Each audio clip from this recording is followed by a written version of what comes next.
आज हम पढ़ेंगे काउंटडाउन मैथमेटिक्स बुक 7 का हम यूनिट नंबर 1 पढ़ेंगे। पेज नंबर 1 पे आ जाए आप।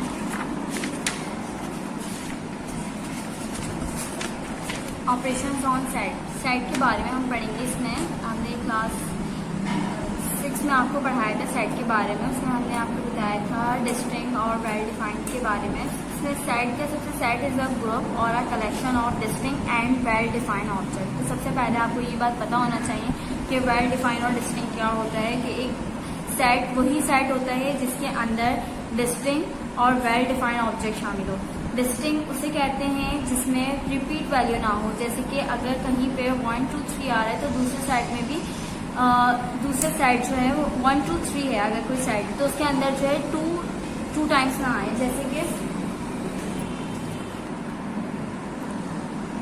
जैसे कि यहाँ पे लिखा हुआ है 1 2 3 तो ये डिस्टिंक्ट है। और यहाँ पे लिखा हुआ है 1 2 2 3 तो अगर कोई भी जो एलिमेंट दोबारा रिपीट हो गया है तो वो डिस्टिंक्ट नहीं है। ठीक है।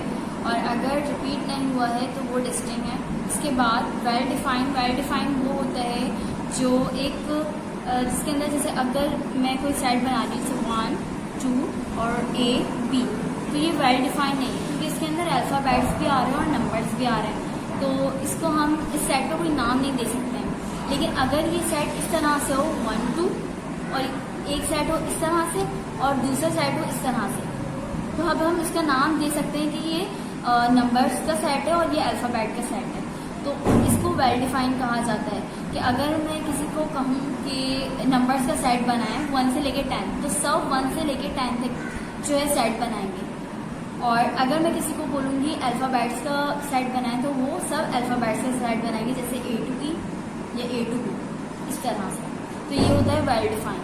इस तरह से ये नॉट वेल डिफाइंड है, ये वेल डिफाइंड सेट्स होते हैं। ठीक है, जिनके हम नाम दिए जाते हैं, जिनके नाम होते हैं। इसके बाद आप आ जाए पेज नंबर 7 पे। तो पेज नंबर 7 में यहाँ पे लिखा हुआ है हाउ इज सेट रिप्रेजेंटेड। यानी कि हम सेट को जो है वो किन तरह से जो है वो रिप्रेजेंट कर सकते हैं। तो 3 तरह से हम सेट को रिप्रेजेंट कर सकते हैं। Descriptive form a set described a descriptive form descriptive term. ठीक है, अब यहाँ पे जो है एग्जाम्पल दी हुई है A is equals to first 5 natural number. First 5 natural number इसमें यहाँ पे अब first 5 natural number A is equal to first 5 natural number. अब यहाँ पे इस तरह से भी हम शो कर सकते हैं 1 2 3 4 5। लेकिन यहाँ पे इसको स्टेटमेंट के तौर पे लिखा है। तो जब स्टेटमेंट की तरह से यहाँ पे लिखेंगे इससे भी हमें समझ में आ रहा है कि शुरू के जो है वो 5 नेचुरल नंबर है। इसका A जो है वो शुरू के 5 नेचुरल नंबर के बराबर है और इसका मतलब ये है। लेकिन ये फॉर्म होती है टैबुलर फॉर्म। ये होता है स्टेटमेंट ये लिखी हुई है तो इसको हम डिस्क्रिप्टिव फॉर्म बोलते हैं। ठीक है, उसके बाद यहाँ पर आ जाए set builders form a set written as a rule.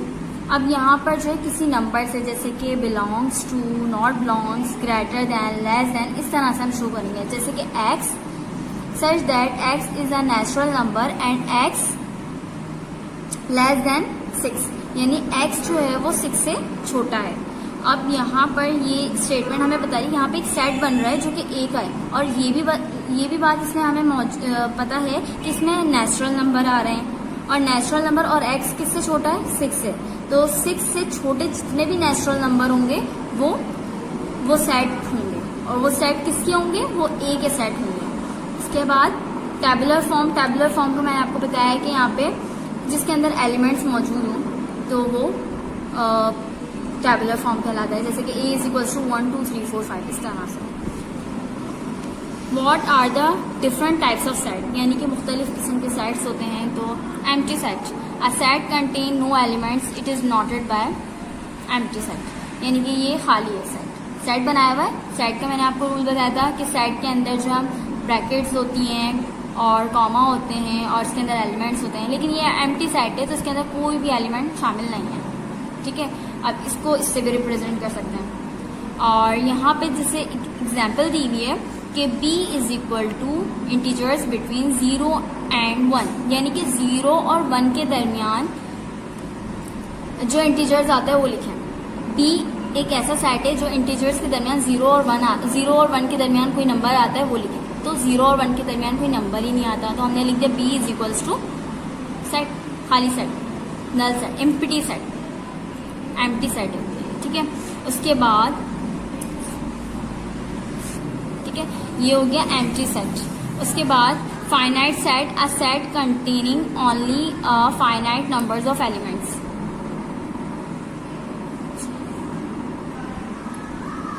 अब हम डिस्कस करेंगे फाइनाइट सेट के बारे में। फाइनाइट सेट इसमें लिखा हुआ है कि जैसे कि आप पहले फाइनाइट सेट समझते हैं, जैसे एक फाइनाइट सेट है C इज इक्वल्स टू 1 2 3 4 5, यानी कि इसकी लिमिट है 1 से लेके 5 तक, इससे आगे कोई नंबर नहीं है, ये यहाँ पे सेट ख़त्म हो रहा है, तो ये फाइनाइट सेट आ जाता है।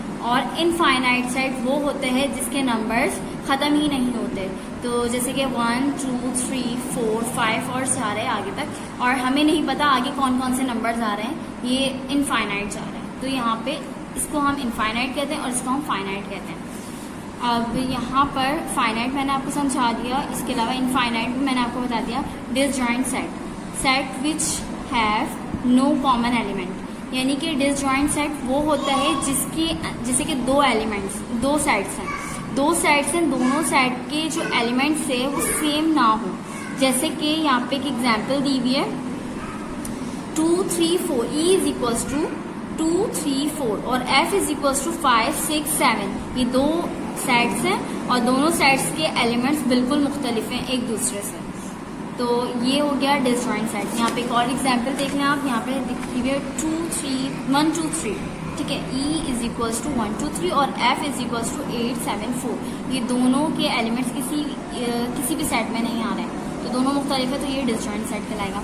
Overlapping set which have at least one common element, यानी इसमें कह रहे हैं कि दो सेट होंगे, दोनों सेट में से दोनों सेट के एलिमेंट्स होंगे, ठीक है। जैसे कि यहाँ पे G इज इक्वल्स टू 1 2 3 लिखा हुआ है और H इज इक्वल्स टू 2 3 4 लिखा हुआ है। अब दोनों सेट में जो है वो तीन एलिमेंट्स मौजूद है, लेकिन इसका एक एलिमेंट जो है वो सिमिलर होगा, यानी कि G में भी वो होगा और H में भी वो होगा, यानी कि एक एलिमेंट को सिमिलर होना है। अगर वहाँ पे 1 है तो वहाँ पे भी 1 हो, अगर वहाँ पे 2 है तो वहाँ पे भी 2 हो, तो कोई एक सिमिलर होना लाजमी है, कोई एक, ठीक है।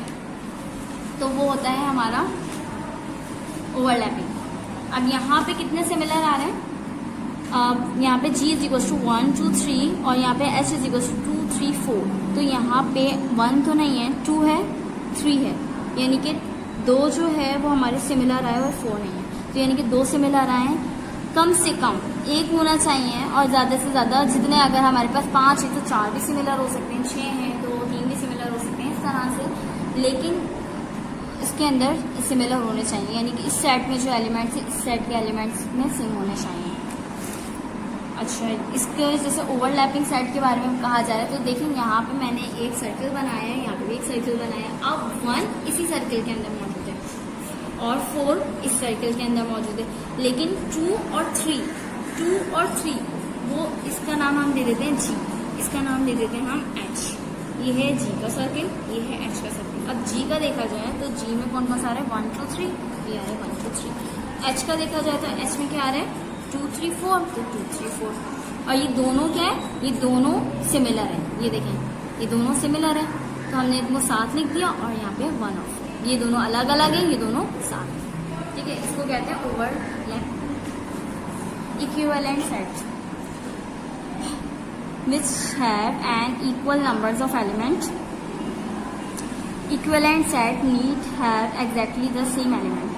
Equivalent set में हमें ये लाजमी है, चाहे दूसरा सेट जो है वो कोई सा भी हो, अगर एक नंबर्स का है तो दूसरा अल्फ़ाबेट्स का हो जाए या किसी भी चीज़ का हो, लेकिन बस इसमें ये देखना है कि नंबर्स ऑफ एलिमेंट सेम होने चाहिए। इक्विवेलेंट सेट में हमें नंबर्स ऑफ एलिमेंट सेम चाहिए, तो इसमें यहाँ पे देखते हैं equivalent set J is equals to 1 4 6, K is equals to ABC। हालांकि ये दोनों, ये नंबर का है, ये अल्फ़ाबेट्स का है, लेकिन इक्विवेलेंट सेट में हम ये देखते हैं कि नंबर्स ऑफ एलिमेंट सेम होना चाहिए। नंबर्स ऑफ एलिमेंट यानी कि इसके अंदर जो एलिमेंट्स शामिल हैं उनकी तादाद सेम है। जैसे कि 1 2 3, तो हमने क्या लिख दिया, and numbers of J group is equals to 3 element, ठीक है। Numbers of K group is equals to 3 element, यानी कि ये J का सेट है तो हमने numbers of J is equal to 3, numbers of K is equal to 3।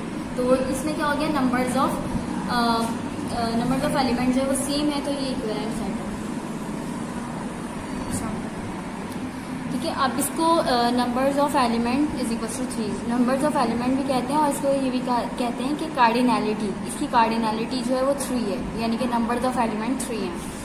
Equal set, अब इक्वल सेट के बारे में यहाँ पे लिखा हुआ है कि set which contain the same elements, यानी कि अगर एक सेट में जो एलिमेंट्स गिवन हैं तो दूसरे सेट में भी वही एलिमेंट्स गिवन हो। इसके पहले वाले हमने इसमें ये किया था कि ज़रूरी नहीं है कि एक सेट अगर नंबर्स का है तो दूसरा जो है वो अल्फ़ाबेट का भी हो सकता है।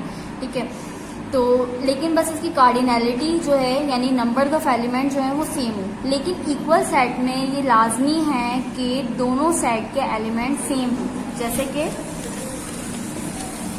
A is equals to 1 to 3 और B is equals to 3 to 1, तो यानी कि 1 2 3 एलिमेंट्स भी सेम है और कार्डिनैलिटी भी सेम है। कार्डिनैलिटी यानी नंबर ऑफ एलिमेंट भी सेम है और एलिमेंट्स भी सेम है, तो ये होता है इक्वल सेट। अब आप पेज नंबर 8 पे आ जाएं, यूनिवर्सल सेट। यूनिवर्सल सेट की आपको मैं एग्जांपल देती हूँ, पहले मैं पढ़ लेती हूँ। A set which contain all set under consideration, जैसे कि आप एग्जाम्पल ले लें इस तरह से, ये एक सेट है, इसको मैंने नाम दे दिया, ये यूनिवर्सल सेट है। अब 1 2 3 4 5 6 7 ये एक यूनिवर्सल सेट है। अब इसके मैं यहाँ पे देखें ये यूनिवर्सल सेट है, इसके एक सेट मैंने इसका बनाया है A इज इक्वल्स टू 1 4 5। अब ये मैंने जो दूसरा सेट बनाया है 1 4 5 का, तो ये इस सेट के अंदर मौजूद है 1 4 5। ठीक है, अब मैंने फिर B सेट बनाया, तो ये B सेट में 1 5, तो ये जो है ये सारे ये किससे बिलोंग कर रहे हैं, ये यूनिवर्सल सेट से बिलोंग कर रहे हैं, तो ये यूनिवर्सल सेट कहलाएंगे। अगर मैं इसके अंदर ये लिख देती हूँ कि जैसे कि C इज इक्वल्स टू 8, तो ये यूनिवर्सल सेट नहीं है क्योंकि ये हमारे इस सेट के अंदर मौजूद नहीं है। मैं इस यूनिवर्सल सेट से रिलेटेड जितने भी चाहूँ इसके अंदर सेट बना सकती हूँ, लेकिन वो तमाम एलिमेंट्स इस सेट यूनिवर्सल सेट के अंदर मौजूद होने चाहिए, तो वो यूनिवर्सल सेट कहलाएगा। और जो इस सेट से बाहर के अगर मैं लूँगी तो वो यूनिवर्सल सेट नहीं होगा। तो ये यूनिवर्सल सेट जो है वो जैसे कि अब यहाँ पे लिखा हुआ है 1 से लेकर 7 तक, तो यहाँ पे ए सेट में आ रहा है 1 4 5 और यहाँ पे बी में आ रहा है 1 5 और सी में जो है ये यूनिवर्सल सेट नहीं है। ठीक है, ये यूनिवर्सल सेट। इसके बाद सबसेट। अब सबसेट पे आ जाएं। A set that is fully contained a bigger set, the bigger set is called the super set. इसे एग्जाम्पल ले लें, यहाँ पे मैं आपको इसकी एग्जाम्पल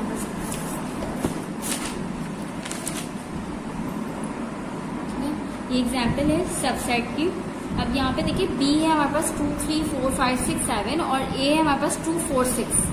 अब ये A का जो सेट है वो ये सबसे बड़ा सेट है, ये छोटा सेट है। अब इसके अंदर जो एलिमेंट्स है वो B के अंदर शामिल है 2 4 6, तो हम जैसे यहाँ पे लिखा 2 4 6, तो हम ये कहेंगे कि A is a subset of B।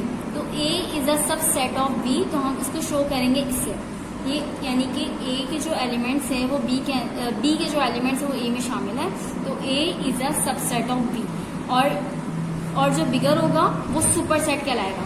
तो सुपर सेट, तो यहाँ पे क्या लिखेंगे, B is the super set of A, यानी कि B जो है वो सुपर सेट है किसका, A का, क्योंकि B के जो एलिमेंट्स है वो A में आ रहे हैं। जैसे यहाँ पे देखें ये बड़ा था, ठीक है, तो यहाँ पे हमने इसको कहा ये सुपर सेट है। अब बाकी जो है ये जो छोटे छोटे से हैं ये इसको हम कहेंगे छोटे छोटे से सबसेट, ये इसके सबसेट हैं। इसके मजीद और भी हम बना सकते हैं, तो उसको हम कहेंगे सबसेट। ये होगा सुपर सेट और ये होंगे सबसेट। अब यहाँ पे जब हम लिखेंगे तो A is the subset of B, यानी A जो है वो B का सबसेट है और B is the super set of A, B super set है किसका, A। तो अब यहाँ पे ये कंप्लीट हो गया। इसके बाद अब